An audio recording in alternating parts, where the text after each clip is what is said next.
Rick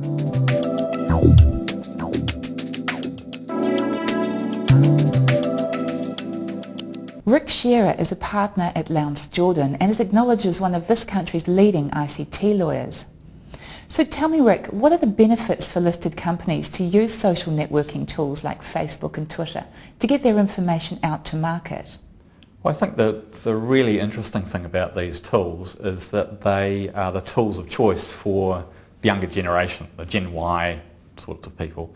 And those are exactly the sorts of people that listed companies should be trying to attract as their investors. You know, they're the investors of the future. So unless they're using those tools, they're going to miss out on a whole range of the investment market. What are the risks for companies using these tools? It's the same sorts of risks that they have with any communication channel, really. You know, the reputational risk, the risk of information leakage out of the organisation. So those are the same. In a sense, they're heightened because, like email used to be, people type emails so quickly. Well, it's almost exacerbated with the Facebooks and the Twitters because they are so quick and they're so instantaneous that before you know it, something's gone out. So with those sorts of things, listed companies also have the risks of continuous disclosure obligations, so they need to make sure that they're observing those requirements. And of course, there's the real bogeyman of insider trading, so you want to make sure that you're not tipping people with information that the whole market doesn't have before the market actually should get it. How could they secure or shut down these risks?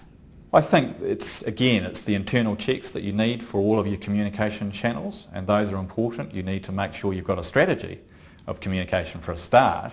So that's, you know, some listed companies do that very well, other companies not so well.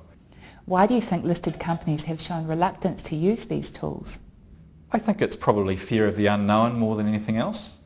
And also, they are new tools.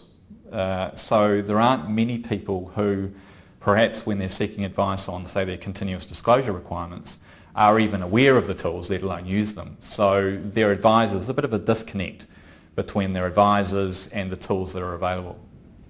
Will more companies take up the option of using these new communication channels? Yeah, I think that's inevitable, particularly as the younger generation, the Gen Ys, grow up and become the governors, the controllers of listed companies and particularly the communication channels. You're going to see more of this happening.